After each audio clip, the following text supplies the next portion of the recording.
बताइए।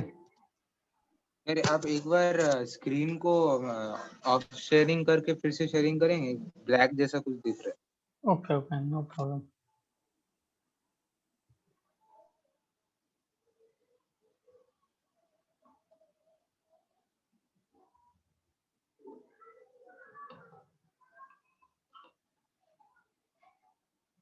Now it coming?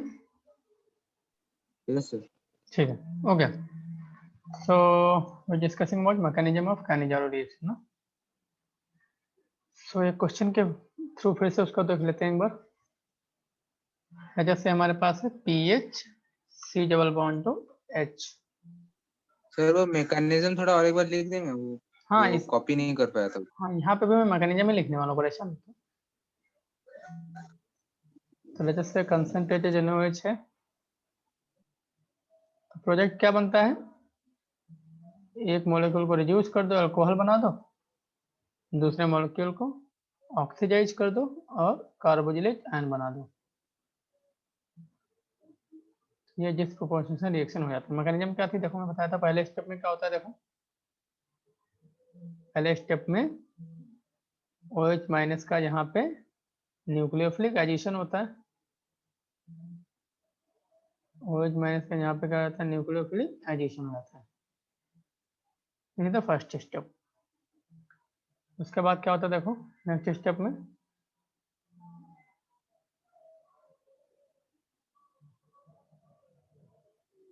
ये revert back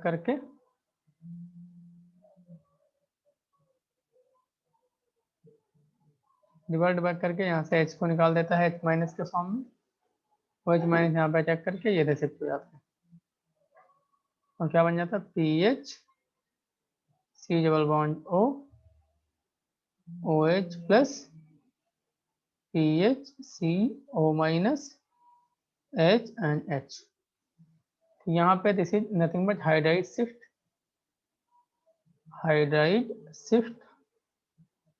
and यही स्टेप आपके इस रिएक्शन का रेट डिटरमाइनिंग स्टेप होता है।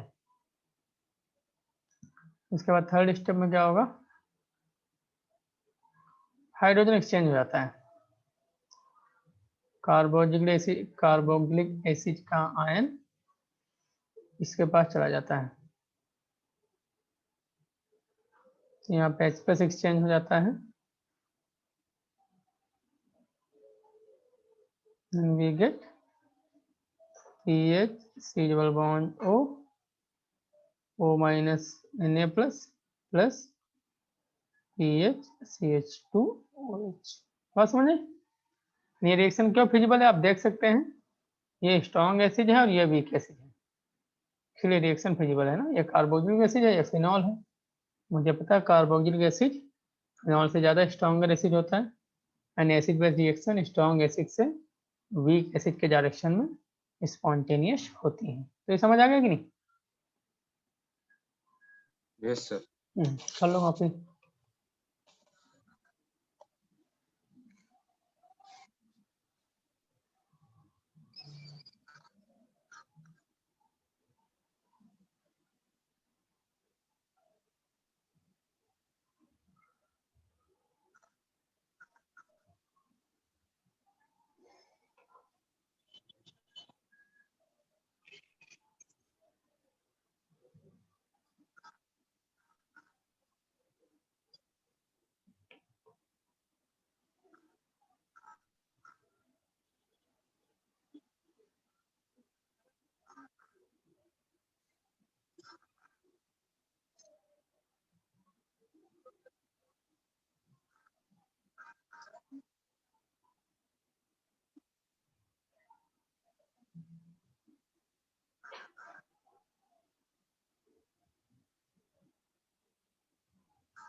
यस सर, हो गया।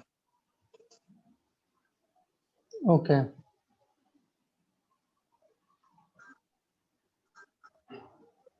चलो तो अभी मैं कुछ क्वेश्चन देता हूँ। तो इसका एक थोड़ा सा स्लाइटली डिफरेंट मैकेनिज्म होता है, वो भी रिकमेंड किया जाता है कि वो मैकेनिज्म भी इसका हो सकता है। सिमिलरली है बट थोड़ा सा डिफरेंट है।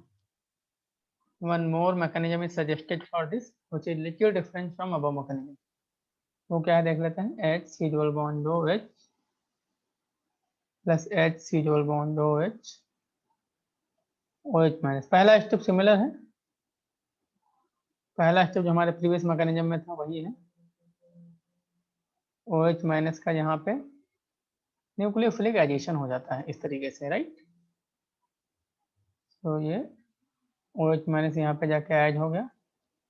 फिर नेक्स्ट स्टेप स्लाइटली पुरानी वाली मैकेनिज्म से डिफरेंट है। यहाँ पे क्या बोलता है, ये OH माइनस आता है and this first step is reverse. OH minus यहाँ से क्या करता है, इस H को निकाल लेता है। ये बात समझ आई, ठीक है। ये रिवर्सिबल स्टेप है पहला वाला। जैसे इसका इक्विलिब्रियम कांस्टेंट है K1 और ये आपका डाई एनायन बन जाता है,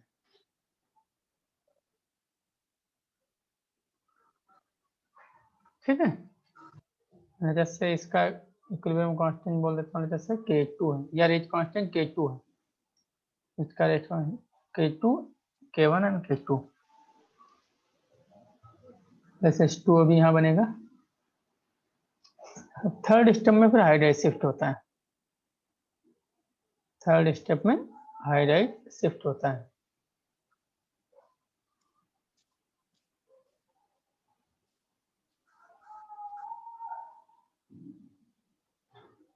तो ये रिवर्ट बैक करके यहाँ से H माइनस को बाहर निकाल देगा, जो कि यहाँ पे अटैक करके ऐड हो जाएगा। तो दिस इज हाइड्राइड शिफ्ट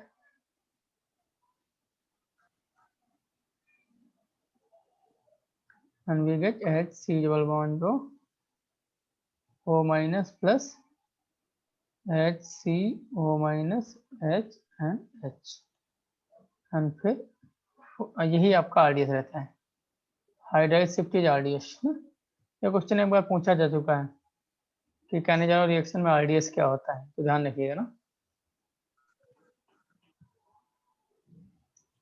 अब ये क्या करता है, वाटर से H निकाल लेता है, ये वाटर से H निकाल लेगा। So this mechanism is slightly different than the previous one, ठीक है। इसका क्या? मतलब ये भी एक रिकमेंडेड मैकेनिज्म है। अब इसकी हेल्प से हम लोग कैनेजारो रिएक्शन का ऑर्डर निकालेंगे। सर ये वाला मॉलिक्यूल कहाँ, ये वाला आयन कहाँ जाएगा? क्या हुआ, ये वाला आयन थर्ड स्टेप में जो आयन है ये कहाँ जाएगा? ये तो हमारा बनता ही था ये प्रोजेक्ट, ये तो हमारा प्रोडक्ट में ही रहेगा। ये तो हमारा प्रोजेक्ट ही है ना। हाँ ये प्रोजेक्ट है, ये प्रोजेक्ट है। यस। हम देखो ये RDS है, तो इसका मैं रेट लॉ एक्सप्रेशन लिखता हूँ, तो रेट इज इक्वल टू क्या हो जाएगा। जैसे से इसका रेट कांस्टेंट मान लिया, मैं कुछ भी बोल देता हूँ, जैसे K बोल देता हूँ, K into concentration of di anion into concentration of formaldehyde. हम लोग पढ़ चुके हैं केमिकल काइनेटिक्स में कि हम लोग रेट लॉ एक्सप्रेशन में इंटरमीडिएट को नहीं लिखते हैं। ये आपका इंटरमीडिएट चाहिए करे, तो उसको मुझे रिप्लेस करना पड़ेगा। रिप्लेस कैसे करेंगे, ये जो स्टेप है ये रिवर्सिबल स्टेप है, इसकी हेल्प से रिप्लेस करेंगे। तो K2 इज इक्वल टू क्या हो जाएगा, concentration of di anion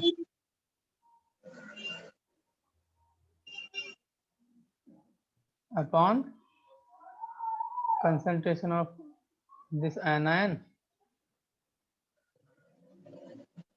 into concentration of OH minus। यहाँ से हमारा ये क्या आ गया, कंसंट्रेशन ऑफ डाई एनायन कितना आ गया,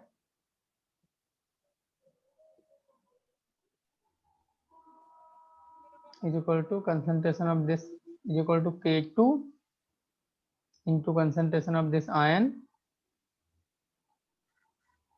into concentration of OH minus ion, right? Yes अब माइंड दीजिए ये भी इंटरमीडिएट है तो इसको भी रिप्लेस करना पड़ेगा। इसको कहाँ से रिप्लेस करेंगे? इसको रिप्लेस करेंगे फर्स्ट इक्वेशन से, ठीक है? हाँ पहले ये कॉपी कर लो।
देन नहीं सर थोड़ा सा बात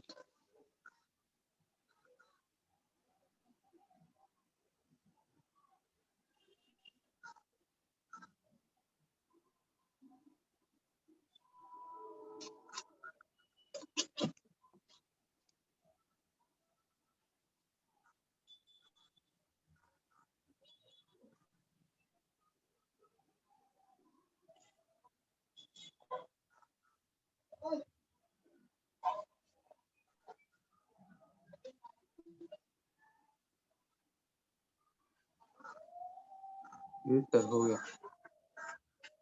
ओके अब इसको रिप्लेस कर देते हैं। देखो तो कंसंट्रेशन ऑफ डाई एनायन आपका क्या आ गया? तो इक्वेशन नंबर 1 से देखो क्या हो जाएगा? इक्वेशन नंबर 1 से K1 इज इक्वल टू क्या हो जाएगा? कंसंट्रेशन ऑफ आयनायन upon concentration of formaldehyde into concentration of base. यहाँ से कंसंट्रेशन ऑफ ये एनायन का कितना आ गया?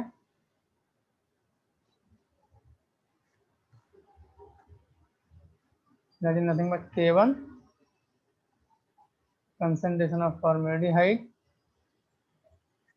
into concentration of OH minus। अब इसको हम लोग शिफ्ट कर देते हैं, ये सारी वैल्यूज को डाल देते हैं हम लोग रेट लॉ एक्सप्रेशन में। तो रेट लॉ एक्सप्रेशन में rate constant into concentration of di anion, and concentration of di anion की जगह पे क्या आ जाएगा? K1 concentration of formaldehyde into concentration of OH minus का होल स्क्वायर बन जाएगा, right? And into concentration of OH minus आपका ये जो कि रेट लॉ एक्सप्रेशन में था ना, ये आ गया कंसंट्रेशन ऑफ डाई एनायन। और ये ऑलरेडी अब हमारे ओरिजिनल रेट लॉ एक्सप्रेशन में था ना। बात समझ आ रही है?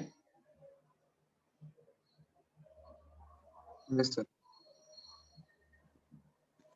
सॉरी सॉरी ये नहीं था, फॉर्मेल्डिहाइड था, फॉर्मेल्डिहाइड था। तो अल्टीमेटली क्या आ गया? K and one more thing, यहाँ पे K2 भी आएगा। फिर इसको सब्स्टिट्यूट करेंगे प्रीवियस एक्सप्रेशन में, तो concentration of di anion K1 K2 into concentration of formaldehyde into concentration of OH minus आ जाएगा ना, OH माइनस का स्क्वायर। तो K1 K2 concentration of formaldehyde का square plus concentration of OH minus का square. तो ऑर्डर बेसिकली कितना हो गया? ऑर्डर हो गया आपका 4। काइनेटिक रिएक्शन का ऑर्डर कितना आ गया? 4 आ गया। इसको याद रख लेना। कभी क्वेश्चन पूछ ले तो बता देंगे।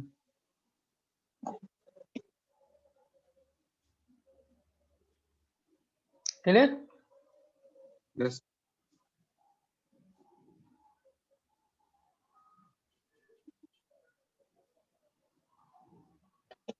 नौशी।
कॉपी कर लिया?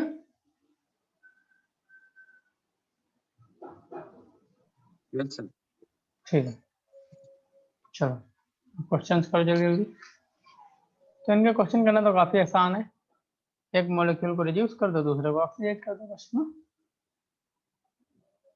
जैसे मान लीजिए से हमारे पास एक क्वेश्चन है,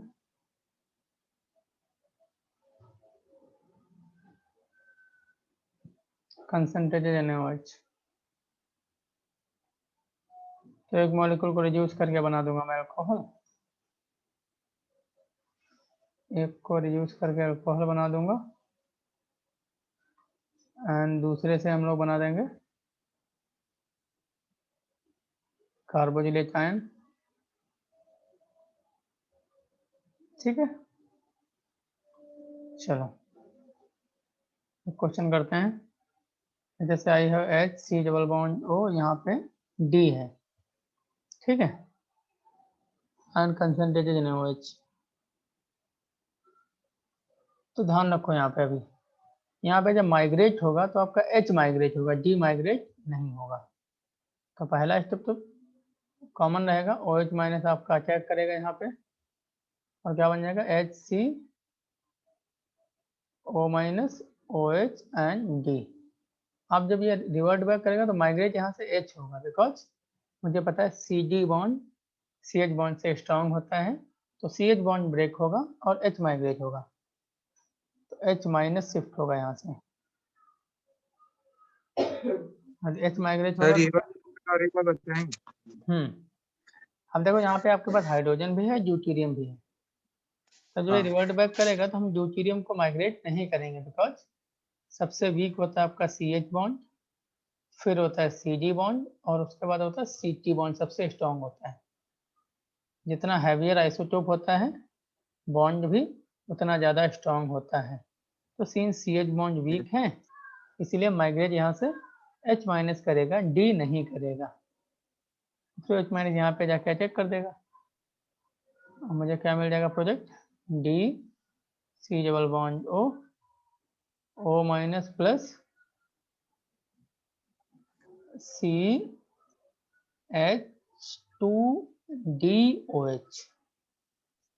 बात समझ आई कि नहीं? एक सेकंड।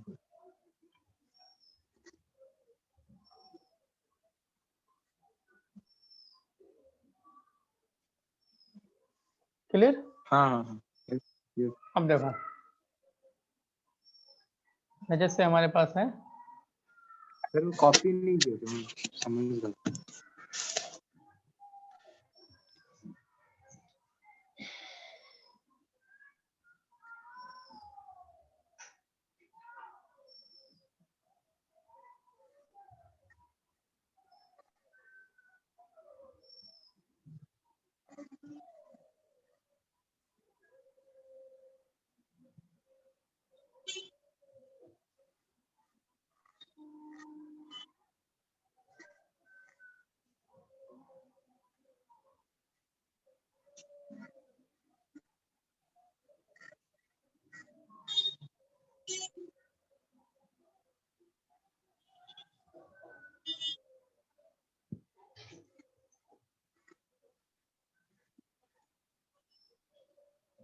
यस सर हो गया।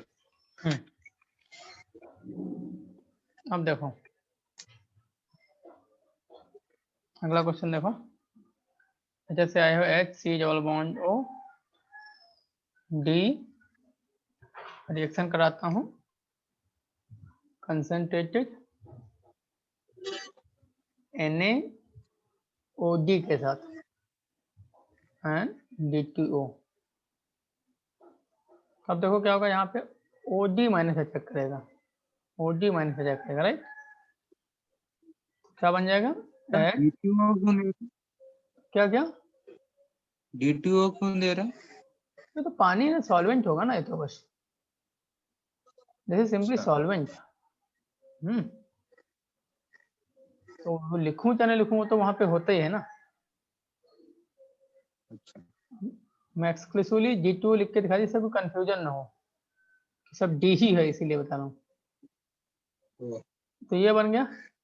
अब रिवर्ट बैक करेगा तो निकलेगा यहाँ से, क्या निकलेगा यहाँ से H माइनस, और फिर H माइनस यहाँ पे जाके अटैक करेगा। तो क्या बन जाएगा आपका OD, sorry D C double bond O minus plus C H 2D and OD बनेगा, बिकॉज यहाँ से जब ये OD है ना तो D एक्सचेंज होगा, यहाँ पे H एक्सचेंज नहीं होगा। ठीक है, वो करके दिखा देता हूँ। तो ये हुआ तो क्या बनेगा देखो, D C double bond O OD plus HCO minus H and D। अब यहाँ पे देखो क्या होगा, यहाँ पे D एक्सचेंज होगा, बिकॉज इसके पास तो D है ना, तो D प्लस एक्सचेंज होगा। जब D प्लस एक्सचेंज होगा तो बनेगा क्या, DC double bond O minus plus CH2 DOD।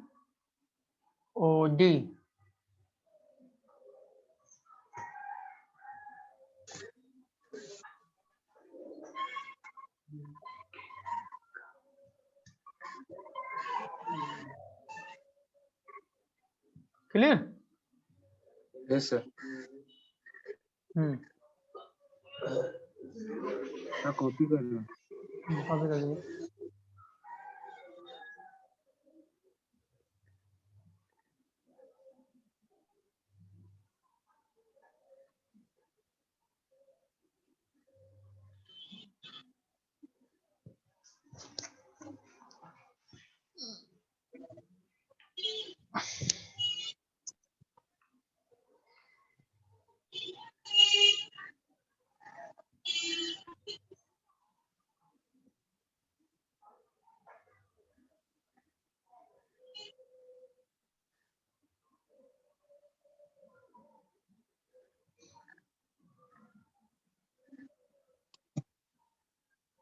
Yes sir हो गया।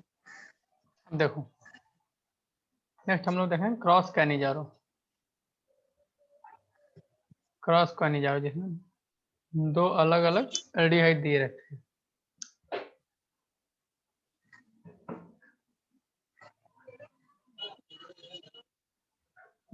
ठीक है, तो लेट्स से हमारे पास फॉर्मेल्डिहाइड है, ये पर्टिकुलर कंपाउंड दे रखा है। तो आप देख सकते हैं इसमें से दोनों के पास ही अल्फा हाइड्रोजन नहीं है ना, इन दोनों के पास अल्फा हाइड्रोजन नहीं है तो एल्डोल कंजंक्शन का तो कोई चांस ही नहीं। यदि एक के पास भी होता तो आपका एल्डोल हो जाता, तो अब कैनिजारो ही होगा। लेकिन होगा क्या, सबसे पहले OH माइनस इसमें कहाँ पे अटैक करेगा। तो फर्स्ट स्टेप आपका क्या है बताओ, फर्स्ट स्टेप आपका बेसिकली न्यूक्लियोफिलिक एडिशन रिएक्शन है कि नहीं। Yes sir. और न्यूक्लियोफिलिक एडिशन रिएक्शन का रेट किस पे डिपेंड करता है, पॉजिटिव चार्ज की इंटेंसिटी पे और स्टेरिक क्राउजिंग पे। और स्टेरिक जितना ज्यादा पॉजिटिव चार्ज इंटेंसिटी उतना फास्ट रेट, जितना कम स्टेरिक क्राउजिंग हाँ उतना फास्ट रेट। तो जिस मॉलिक्यूल पे न्यूक्लियोफिलिक एडिशन रिएक्शन फास्ट होगी वहां पे OH हाँ माइनस अटैक करेगा। अब इन दोनों में से फॉर्मेल्डिहाइड में यानी राइट वाले कंपाउंड में फॉर्मेल्डिहाइड पे स्टेरिक क्राउजिंग भी कम है एंड फॉर्मेल्डिहाइड पे हाँ पॉजिटिव चार्ज का इंटेंसिटी भी positive ज्यादा है। तो पहले स्टेप हाँ में क्या होगा, इसकी OH माइनस अटैक कहाँ करेगा, अटैक करेगा इसके ऊपर। जिसके ऊपर yes OH sir minus attack करता है उससे बनेगा एसिड और दूसरे से बन जाएगा अल्कोहल। बस इतना ध्यान रखिएगा,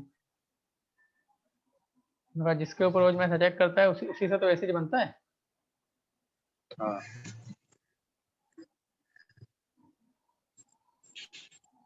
और फिर ये रिवर्ट बैक करके यहाँ से H माइनस को निकालेगा और वो H माइनस आपका इसके ऊपर जाके अभी चेक करेगा।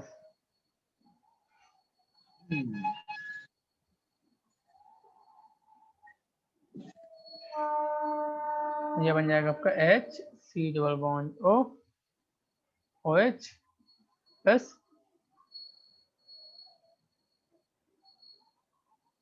CH2O minus. अब हो जाएगा H plus exchange, H plus exchange ये बन जाएगा HC double bond O minus plus ये बन गया आपका अल्कोहल। तो जिसके ऊपर OH का अटैक होगा उससे बनाना एसिड और दूसरे से बना देना अल्कोहल। कॉपी कर लीजिए।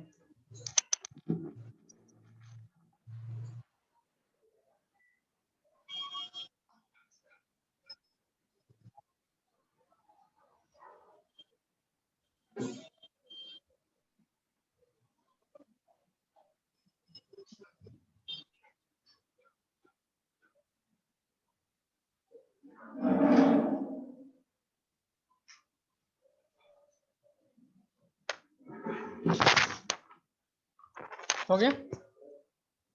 excellent sir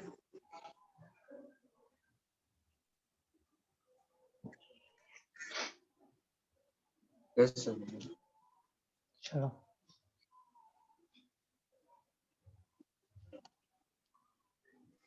क्वेश्चन और कर लेता हूँ। जैसे I have H C double bond OH plus COH OH OH and C double bond OH concentrated NaOH। हम देख सकते हैं ये भी, इसके बाद भी अल्फा हाइड्रोजन नहीं है और इसके बाद भी अल्फा हाइड्रोजन नहीं है। यहाँ पे आप देख ही सकते हैं कितना ज्यादा स्टेरिक क्राउजिंग है। करेक्ट, तो इससे बन जाएगा आपका कार्बोजिलेट आयन और इससे बन जाएगा अल्कोहल।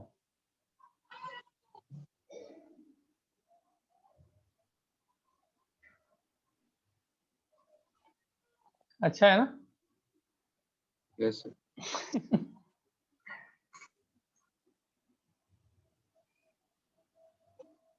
ये हो गया क्रॉस क्रॉस खाने जा रहा हूँ।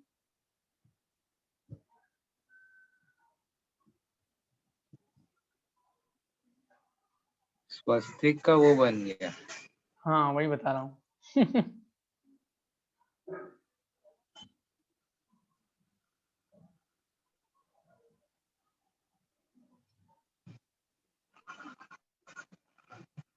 yes sir हो गया नेक्स्ट हम लोग देते हैं इंट्रा मोलिकुलर कहने जा रहा हूँ। इंट्रा मोलिकुलर कहने जा रहा हूँ। जैसे दो एल्डिहाइड ग्रुप एक ही मॉलिक्यूल के ऊपर हैं और किसी के रेस्पेक्ट में भी अल्फा हाइड्रोजन नहीं है। फॉर एग्जांपल जैसे H C double bond O C double bond OH। ठीक है, तो किसी पे भी अल्फा हाइड्रोजन नहीं है। कंसंट्रेटेड NaOH के साथ रिएक्शन कराता हूँ। तो पहले स्टेप में क्या होगा, सिंस ये सिमेट्रिकल मॉलिक्यूल है हम OH माइनस को कहीं पे भी अटैक करा सकते हैं। जैसे यहाँ अटैक करा दिया, ये बन गया H CO minus OH C double bond O H, revert back करके इस H को यहाँ से निकाल देगा और वो यहाँ पे जाके अटैक कर देगा। तो क्या बन जाएगा C double bond O OH CO minus OH and H। अब क्या कर लेगा ये H प्लस एक्सचेंज, ये हो गया आपका H माइनस शिफ्ट, यहाँ पे हो जाएगा H प्लस एक्सचेंज, इधर बन जाएगा कार्बोजिलेट आयन, यहाँ पे बन जाएगा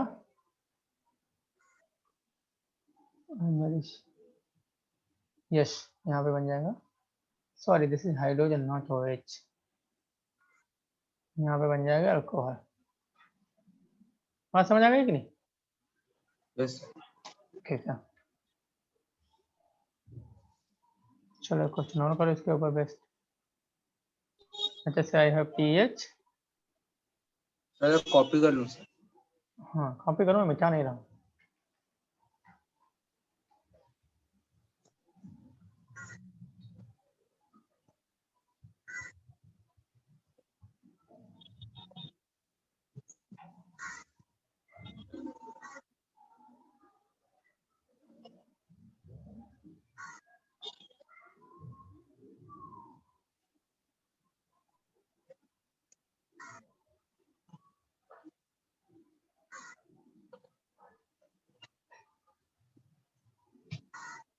तो अगला क्वेश्चन देखो,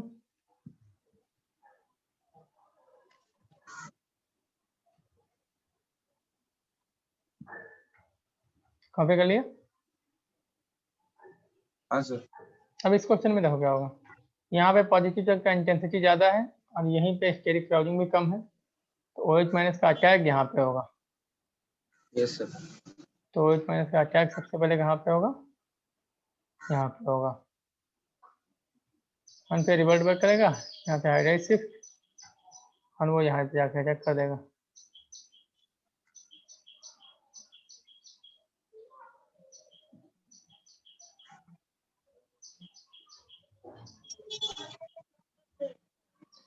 और उसके बाद आपका H प्लस एक्सचेंज हो जाएगा,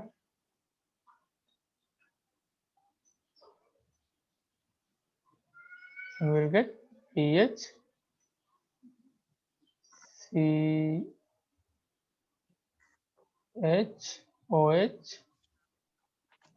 and C double bond O minus, right. इधर में देखो ध्यान, ये अच्छा क्वेश्चन है, यहाँ पे दोनों साइड में स्टेरिक क्राउडिंग भी ऑलमोस्ट बराबर है एंड पॉजिटिव चार्ज का इंटेंसिटी भी बराबर है। तो अटैक हम लोग कहाँ पे कराएंगे, अटैक यहाँ पे कराएंगे, लेफ्ट वाले पे। क्यों? लेफ्ट, क्योंकि सर वो CD बॉन्ड हाँ का वो स्ट्रेंथ ज्यादा है। नहीं, वो एक्चुअली होता क्या है, अटैक यहाँ पे कराने से फायदा क्या है, ये फायदा है, दिखाता हूँ। अब ये रिवर्ट बैक करके यहाँ से हाइड्रोजन शिफ्ट करेगा, यदि यहाँ अटैक कराते तो ड्यूटेरियम शिफ्ट करना पड़ता। अब हाँ CG बॉन्ड स्ट्रॉन्ग है तो उसको शिफ्ट करना डिफिकल्ट होगा ना, हाँ तो इस वजह से क्या होता है, अटैक यहाँ होता है, H माइनस शिफ्ट होता है, फिर वो यहाँ पे जाके ऐड हो जाएगा, क्या बन जाएगा, इधर बन जाएगा आपका कार्बोजिलेट आयन, जिधर अटैक होता है उधर बनता है कार्बोजिलेट आयन, दूसरा जो बन जाता है अल्कोहल ना, OH H एंड D, ये बनेगा। हाँ यहाँ पे ऐसा क्यों हुआ, बिकॉज CH बॉन्ड वीक है तो हाइड्राइड शिफ्टिंग इजी रहेगा, CG बॉन्ड स्ट्रांग है तो ड्यूटेरियम शिफ्टिंग डिफिकल्ट हो जाता है, इसीलिए अटैक किधर कराया, लेफ्ट में कराया है ना। यस और नीचे वाला तो सिमेट्रिकल है, किधर भी कुछ भी करा दो ना। हाँ तो इधर कराएंगे तो एक साइड में बन जाएगा आपका D C double bond O, sorry O minus, and दूसरी साइड में C D D and OH बनेगा। लेकिन एक्चुअली अटैक OH का हो रहा है, तो जब H प्लस एक्सचेंज होगा तो यहाँ पे H लगेगा ना, हाँ तो Cd2OH बन गया। जब ये ड्यूटेरियम हाइड्रोजन जब मिक्स करके देना तो मैकेनिज्म लिख के क्वेश्चन करना ना, नहीं तो गलती होने के चांस बढ़ जाएंगे। Yes sir. एक एक स्टेप को हाँ लिखते सर, हैं। हो गया। ठीक है, अब नेक्स्ट रिएक्शन हम लोग पढ़ेंगे क्लाइजन कंडेंसेशन। ये सब रिएक्शन एनसीईआरटी में नहीं है और मेंस में भी, जेई मेंस में इनके पूछे जाने के चांस कम है, तो बेसिक स्पेसिफिकली ये एक एडवांस के लिए ही इम्पोर्टेंट है। Aldol condensation Cannizzaro reaction NCERT में भी है, बोर्ड के लिए भी इम्पोर्टेंट है, कोई भी एग्जाम देने जाएंगे हर एक एग्जाम के लिए इम्पोर्टेंट है। Most of the time even JEE में भी, जेई मेंस और जेई एडवांस दोनों एग्जाम में भी most of the time question उसी से आता है। ये जो बाकी रिएक्शंस हैं they are similar to aldol condensation and Cannizzaro reactions, these are not then there in NCERT. There are less chances of these reaction being asked in the JEE mains. Sir ये MS1 में ये Claisen condensation कहाँ है? MS1 में सब कुछ मिलेगा, Cannizzaro तो था। वो ये लिखा हुआ है एडोल कंडेंसेशन कैनिजारो, उसके अंदर जब क्वेश्चन करने जाएंगे तो आपको सब मिलेगा। ठीक है, इसके अंदर question. So basically Claisen condensation is nothing but it is reaction of ester having alpha. It is reaction of ester having alpha hydrogen, ना? So let us say I have CH3, C double bond O, OCH3, ये हमारे पास ester है। यहाँ पे हम लोग reagent क्या use करते हैं, जो बेस यूज करते हैं, जो आपका एस्टर ग्रुप होता है उसी के करस्पॉन्डिंग हम लोग यहाँ पे बेस यूज करते हैं। ठीक है, और ये हमारा सॉल्वेंट होगा CH3OH, और उसी का जो कॉन्जुगेट बेस होता है या उसका जो कॉन्जुगेट एसिड होता है उसको हम एज ए सॉल्वेंट की तरह यूज करते हैं। तो CH3O- का कॉन्जुगेट एसिड क्या होगा, CH3OH, तो उसी को हम लोग एज ए सॉल्वेंट यूज करते हैं। ठीक है, अब यहाँ पे देखो क्या होगा, पहले स्टेप में होगा न्यूक्लियोफिलिक एडिशन,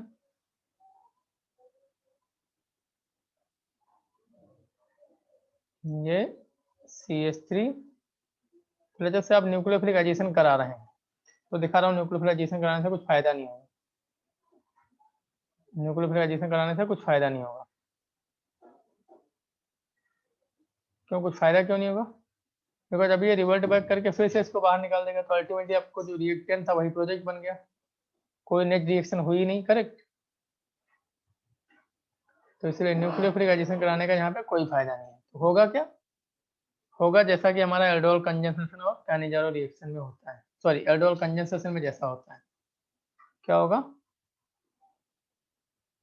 सबसे पहले ये CH3O- बेस की तरह बिहेव करेगा और इस अल्फा हाइड्रोजन को यहाँ से निकाल लेगा।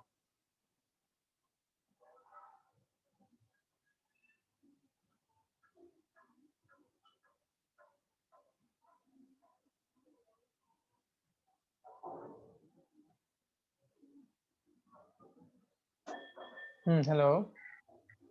हाँ, तो मैं दिखा रहा था यदि यहाँ पे आप न्यूक्लियोफिलिक एडिशन कराते हैं तो न्यूक्लियोफिलिक एडिशन कराने से कोई फायदा नहीं है, ये जाके ऐड हो गया और रिवर्ट बैक करके फिर से इसी को बाहर निकाल देगा, तो आपको फिर से रिएक्टेंट ही मिल गया ना वापस। तो यहाँ पे न्यूक्लियोफिलिक एडिशन कराने का कोई फायदा नहीं है। फिर होगी रिएक्शन क्या, जैसे एल्डोल कंडेंसेशन में होता है वैसा रिएक्शन होगा, ये एज ए बेस की तरह बिहेव करेगा और इस अल्फा हाइड्रोजन को यहाँ से निकालेगा। इसलिए मैंने लिखा था reaction of ester having alpha hydrogen, इसीलिए अल्फा हाइड्रोजन का होना जरूरी है। अब ये यहाँ पे एनायन बन गया। सर ये हमेशा होगा मतलब ऐसे? हाँ देखो, दो पॉसिबिलिटी थी, या तो अब न्यूक्लियोफिलिक एडिशन करा देते हैं जो कि कार्बोनिल कंपाउंड की कैरेक्टरिस्टिक रिएक्शन होती है, ये आपका एसिड डेरिवेटिव है कि नहीं, तो एसिड डेरिवेटिव तो या तो उसके ऊपर ऐसे नहीं कराओ, ऐसे नहीं करा रहे हैं तो हमको जो रिएक्टेंट था वही प्रोजेक्ट मिल जा रहा है, कोई नेक्स्ट रिएक्शन हुई नहीं। और दूसरी पॉसिबिलिटी क्या है, जैसे एल्डोल कंडेंसेशन में होता था अल्फा हाइड्रोजन के ऊपर रिएक्शन ना। ठीक है, अब ये एनायन बन गया, अब ये एनायन क्या करेगा, अभी एनायन का न्यूक्लियोफिलिक एडिशन होगा। कॉपी करो जल्दी से इसको। तो अगले स्टेप में क्या होगा, अब ये एनायन का इसके ऊपर न्यूक्लियोफिलिक एडिशन होगा।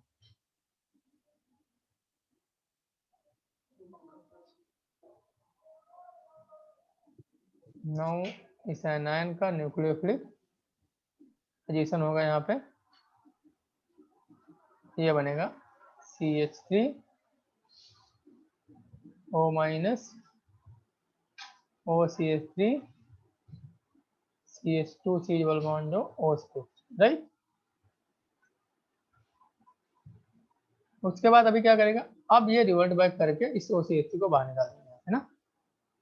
तो यहाँ मैं बना रहा हूँ, क्या बनेगा, इधर बना रहा हूँ नीचे CH3 C double bond O CH2 C double bond O OCH, right. ये बन गया ना। तो जैसे ये अल्फा, तो ये बीटा बोल देते हैं, तो बीटा कीटो एस्टर मिल रहा है आपको, beta keto ester, beta position पे कीटो ग्रुप। तो देखो this reaction is very much similar to the aldol conjunction. तो जैसे आपको बिना पढ़ाए भी ये रिएक्शन पूछ लिया जाता है, तो आप ये नहीं बोल सकते कि आउट ऑफ सिलेबस आ गया। बात समझ आ रही कि नहीं? हाँ sir. Because it's very much similar, but last step को डिफरेंट है। वहाँ पे लास्ट स्टेप, यहाँ पे सिंस लिविंग ग्रुप है तो रिवर्ट बैक करके लिविंग ग्रुप को निकाल दिया। वहाँ पे लिविंग ग्रुप नहीं था तो लास्ट स्टेप में O माइनस क्या करता था, पानी से H निकाल लेता था, बस खत्म कहानी ना। ठीक है, तो since very much similar to aldol conjunction, इसीलिए पूछा जा सकता है, यदि पूछ लिया जाए तो we can not say that, we can not claim that it is out of out of syllabus, because concept same है ना। वहाँ पे कर लिया। नहीं सर।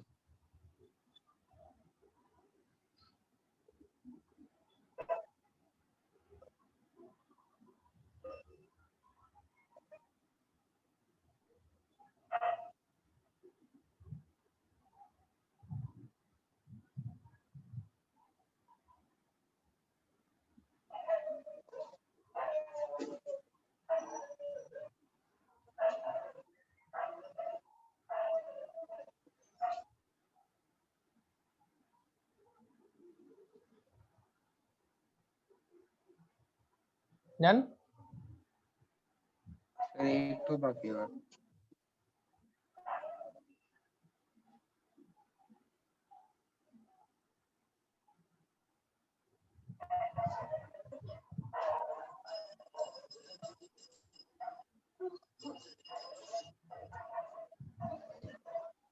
Yes sir. ओके, अब देखो अगला क्वेश्चन करते हैं। जैसे I have CH3 CH2 C double bond OET। यहाँ पे बेस क्या है, जो लिविंग ग्रुप होता है उसी वही आपका बेस होता है, करेक्ट। सर एक बार वो करेंगे, थोड़ा स्क्रीन शेयर ऑफ करके चालू करेंगे, फिर से एक ब्लैक जैसा दिख रहा है।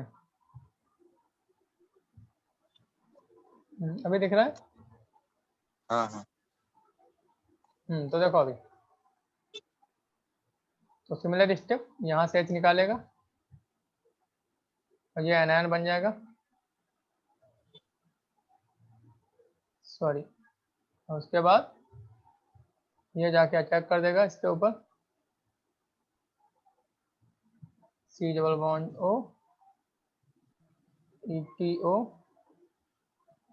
CH2 CH3, यहाँ पे अटैक करेगा, will get CH3 CH CO minus, यहाँ पे C double bond O OET, this is OET CH2 CH3, correct. तो फिर ये रिवर्ट बैक करके इस O2 को बाहर निकाल दें, क्या मिलेगा अल्टीमेटली, हाँ CH3 CH C double bond O OET CH2 CH3, right.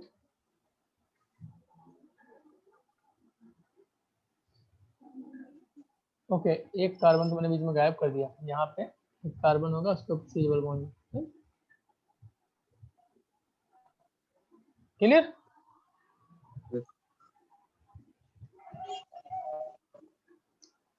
अब लेंगे ना अभी। एक सेकंड। ठीक है, मैं एक दो क्वेश्चन देता हूँ, उसको घर पे प्रैक्टिस कर लेना। CH CH2 C double bond O OET ETO minus Na plus ETOH. Next question is CH3 C double bond OPH PHO minus Na plus PHOH. Next question is CH3 CH2 C double bond OCH3 CH3O Na and CH3OH. In 3 question को लिखना, घर पे बना लेना।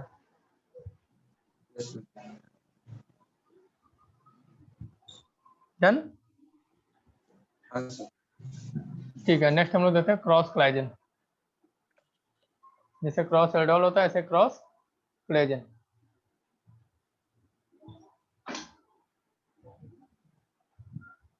एक second अपना।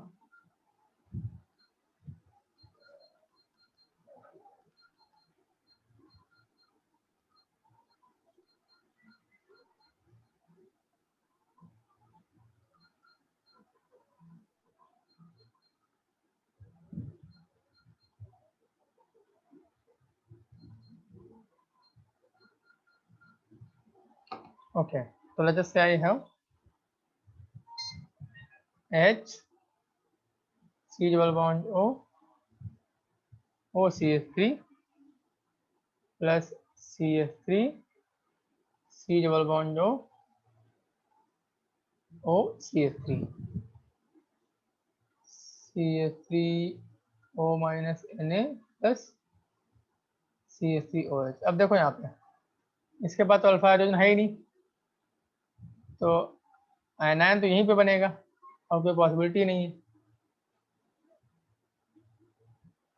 उसके बाद ये जो आयनायन है